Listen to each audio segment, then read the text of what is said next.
I just love your angle on the whole thing. You're an atheist. Why you changed your mind? It's been a conflicting time for me, I have to tell you.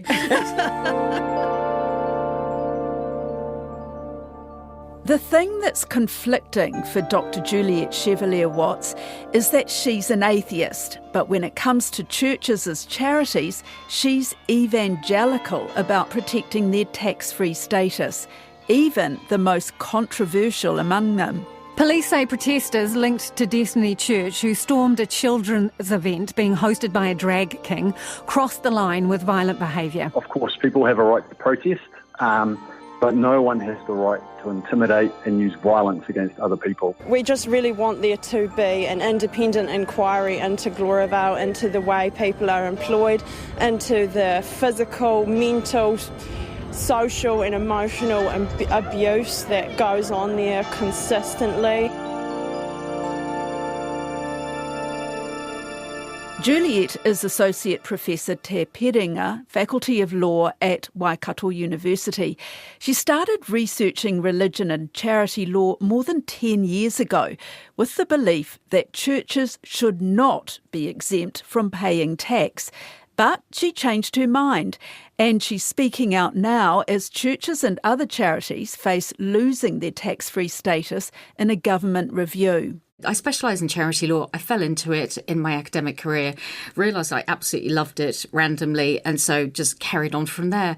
And then as time went on, I began to get more and more fascinated by religious charities, not least because I'm atheist, because my point of view was that, well, you know what? Why would we even need religious charities? Surely they're an anathema in this day and age. And then my PhD, I focused on religious charities and whether we can justify them or not. And so it turns out that, yeah, we can justify them. Right, you've said that reluctantly. Okay, well, let's since you know so much about this, I want to ask you some really basic questions. Go for it. Churches are worth about $6 billion to the New Zealand economy. Is that how you describe it? I would say religious charities, of which churches would make up quite a high proportion of that. And churches, I guess the more controversial ones, I'm thinking Gloriavale. Is Gloriavale a church? I don't think it would be classified as a church. Obviously, I'm sure they have their own church to go in and worship. I don't have anything to do with them. They would be classified as a religion, Okay.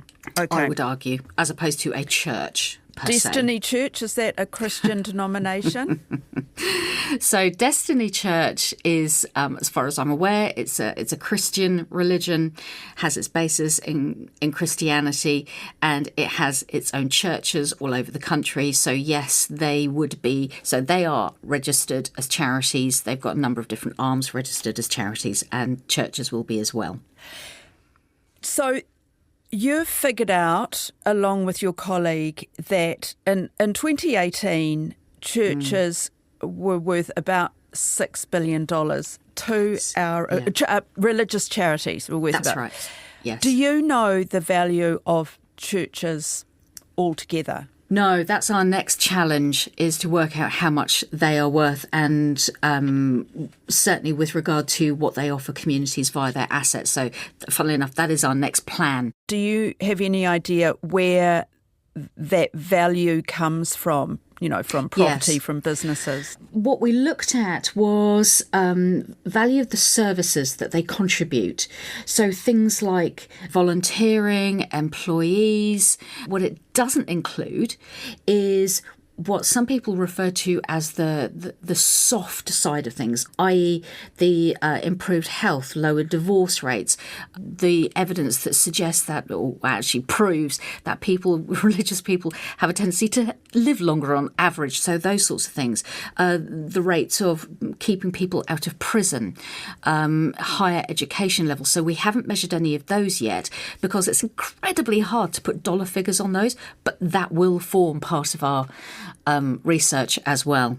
But it's not just religious communities that these churches assist. They've got a really good handle on who is suffering and what they need to do to address that. You know, the outreach that these churches conduct is quite phenomenal. So there's free breakfast, free food, elderly care, childcare, transport to hospitals to and from, financial literacy.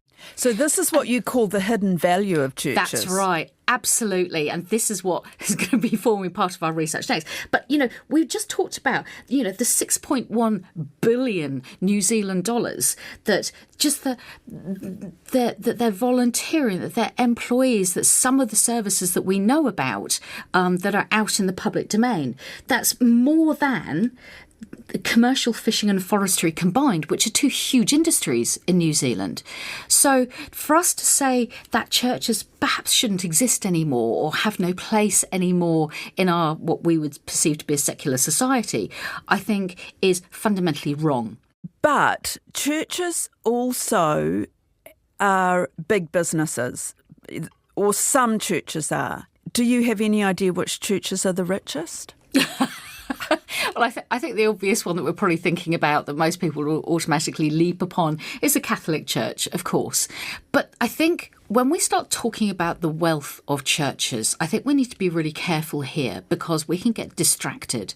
So I'm not saying that having this money is, you know, would not necessarily cause issues, but anybody in the general public can go and access those accounts of those churches, their registered charities. All of that data is available on the Charity Services website for everybody to view. Search the word church in the Charities Register and you get 3,817 results. Gloriavale, for example, is actually registered as the Christian Church Community Trust, and you can quickly find annual returns dating back to 2009. Its last return for the year ending July 2023, total revenue was close to $16 million. Listed in its expenses was company tax of $25,000. It owns 8 companies, from dairy and dare farms to a firm called Caring Midwives. Now, I fully advocate for churches, religious entities, any charity, actually to have savings in some way, to put aside some money in order to pay for repairs of buildings. You know, everybody should be really quite business savvy, is my argument. Terrible things happened to many charities during COVID in lockdown, where they didn't have the people giving them the money. People were frightened. They hid themselves where they had to. And many charities suffered enormously because they had not retained some money. So for those churches that you're saying, oh, they've got lots of money, well, do you know what? I think that actually might be a very sensible thing to do, because for the most part, the money that is utilised by churches won't necessarily come from donations for people going to church. You know, if you go to church, you go to a service, what are you going to give during that service? Maybe $5, something like that? Well, if you're lucky. Yeah, absolutely.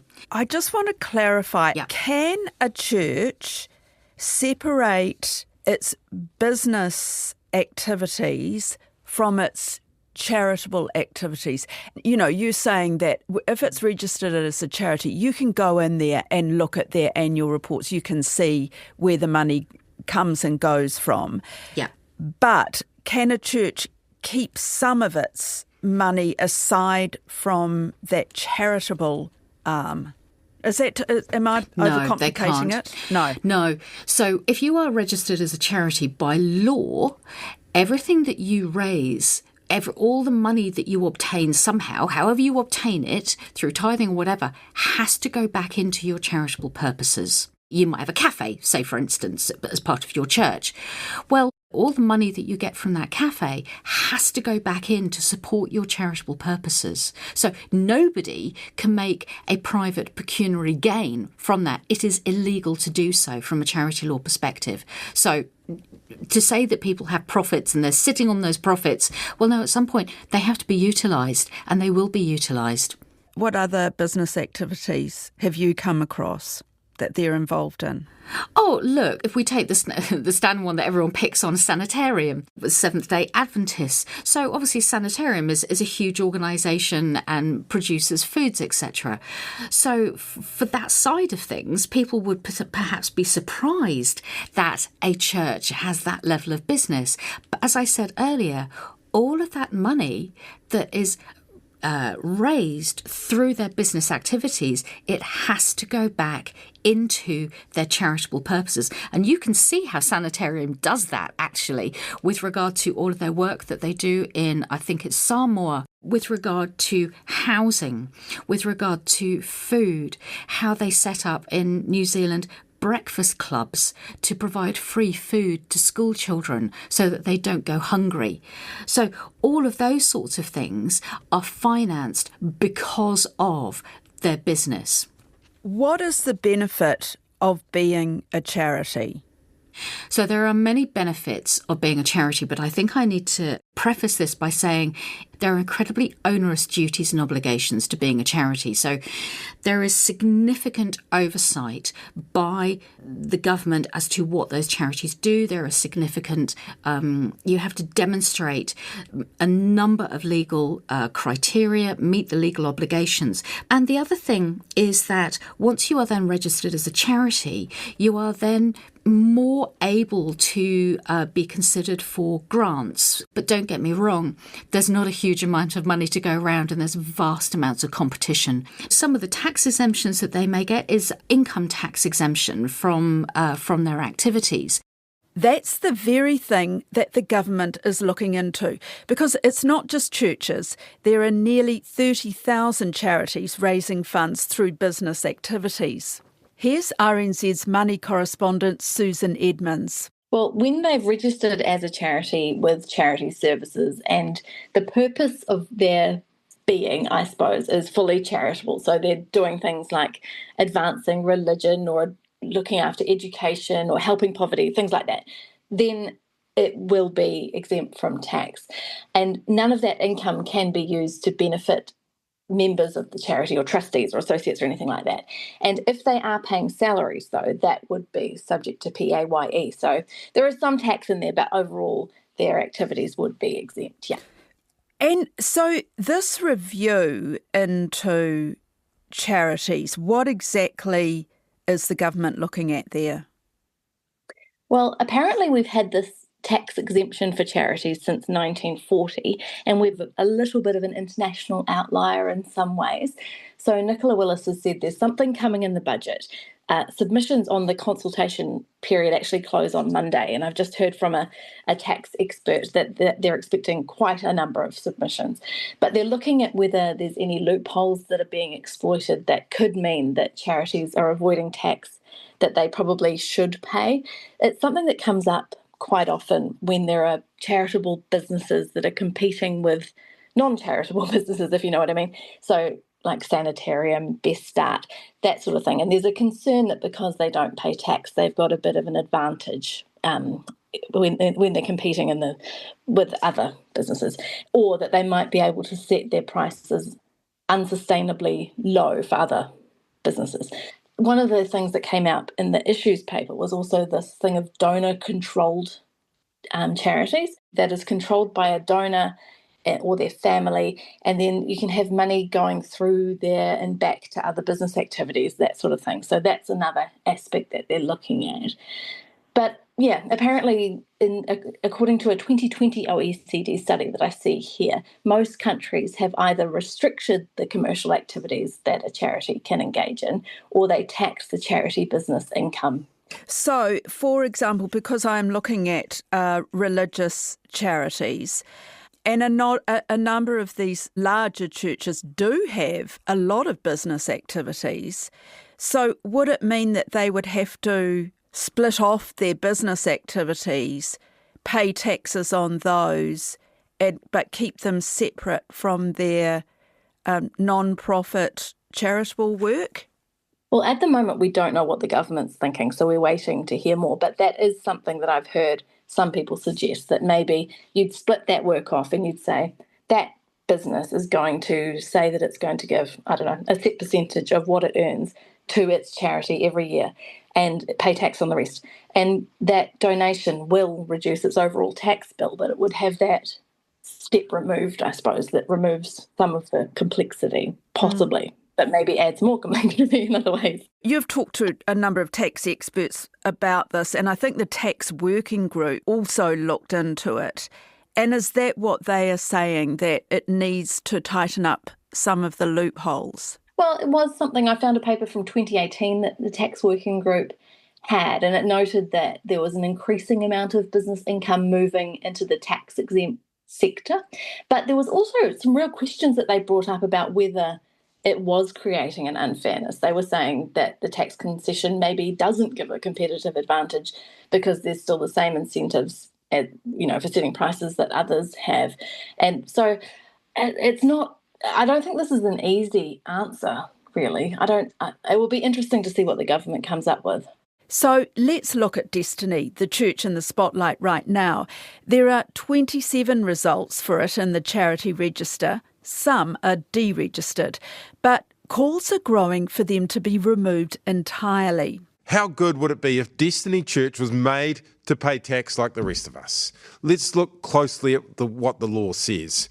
To register, a charity's purpose must be for relieving poverty, advancing education or religion, or anything else that benefits the community. It seems pretty easy to me. Just remove advancing religion as a reason for tax-free status. That will force churches like Destiny Church to prove they deserve charity status on an equal footing with everybody else. But Juliet Chevalier-Watts says people should focus on the good that Destiny does. I think it's a very easy target. And I think it takes away from actually what it is that Destiny Church does. This is not to say that I condone the actions that took place the other week with some members of Destiny Church, and certainly not. But also I think I should make it very clear as well that some of those that carried out those acts were not part of Destiny Church. For people to leap up and down and say Destiny Church must be stripped immediately of its registration status. Well, I think what they really need to be doing is actually looking overall at the real benefits of Destiny Church and what they've contributed to society. Juliet says she doesn't support some of leader Brian Tamaki's viewpoints, but just because a view is unpopular should not mean that it should lose its charitable status. And we do need to be careful about this. The reason being is many charities start off with being very unpopular. I'll give you some examples. The Rainbow Movement was enormously unpopular. People, their lives were threatened, especially when they started demanding, rightly so, for same-sex marriage so that they could be part of communities. In fact, people do die all around the world because of those demands. If there comes a situation where people are physically harmed as a result of that, well, then let the full force of the law deal with that. Because once you silence people, they will go underground. And I think that's hugely unhealthy for a democratic society. Stripping them of their charitable status isn't going to silence them. But again, you might say I'm picking on him. But Brian Tamaki, a lot has been made of his personal wealth. He's making money from being the Destiny Church leader, isn't he? I can't comment specifically on his wealth. There's always going to be individuals in any community, whether it's religious or otherwise, that might be seen as a controversial character. But he specifically speaks to certain sections of communities. We need to look at the church per se, as opposed to just one individual. What about Gloria Vale? So Gloria Vale should exist as a religion. I think it should be part of a democratic society. But it has already had the law involved in it, and appropriately so with regard to, for instance, employment issues. So where necessary, regulations have stepped in to ensure that that entity operates appropriately. So I don't think it's for me to say they shouldn't exist, because I think they need to, if that is what their religion tells them how to operate. So are you saying that all churches should be allowed to be registered as charities? No, I'm not. If something occurs that is contrary to the law, contrary to what we might see as public policy, then no, it shouldn't be registered as a charity. And there have been many, many religious entities that have tried to register as a charity, but they've been rejected. Oh, do you know which ones? Off the top of my head, the Jedi Society of New Zealand was rejected. Exodus Ministries lost its charitable status because of its promotion of conversion therapy. It seems to me you're saying that we sort of have to forgive churches of some of their activities, but should they come under greater scrutiny? Okay, let's think about the word forgive. I think we need to put their actions and their beliefs into context of the greater work that they carry out. What is their purpose? Well, their purpose, for the most part, is to provide comfort and support to their communities through their religious beliefs. So, and to say, should they be subject to greater scrutiny? They already are subject to enormous amounts of scrutiny. Their finances are subject to scrutiny constantly. So especially for things like sanitarium, because they're so big, their finances have to be scrutinised independently. So I would actually say that charities are subject to far more oversight legally than for-profits. Right now we know that the charities law is being looked at. Yes. Is there any risk that churches will lose their charitable status? Charity law was reviewed a couple of 3 years back, and changes were made to the Charities Act. But I think the thing that is concerning is tax. And I have huge concerns that if charities have additional taxes imposed upon them, specifically churches and religious charities, it is going to be so detrimental to communities, because we don't yet know exactly how much churches provide to communities. That's what we're just scratching the surface on, myself and Professor Frank Scrimgeour. In fact, you're saying that churches should pay even less tax. I would argue that, absolutely. Let's get those figures and let's have an open discussion about this. And I think many people, atheists included, will be stunned by what they do. If we were to say, OK, well, let's take the religious charities away, we will say to the government, make up for what they do. If we have a government advisor, we have to pay them huge amounts of money to understand the communities, to get all of those policies in place. Well, if you actually took that money and gave it back to a church worker, they'd probably be paid an awful lot less. Plus, they would also have at least 6 volunteers for every church worker helping them. Without churches, our societies would be horribly poor and would never recover from that. That's all for today. The Detail is a newsroom production supported by RNZ and NZ On Air. This episode was engineered by William Saunders and produced by Gwen McClure.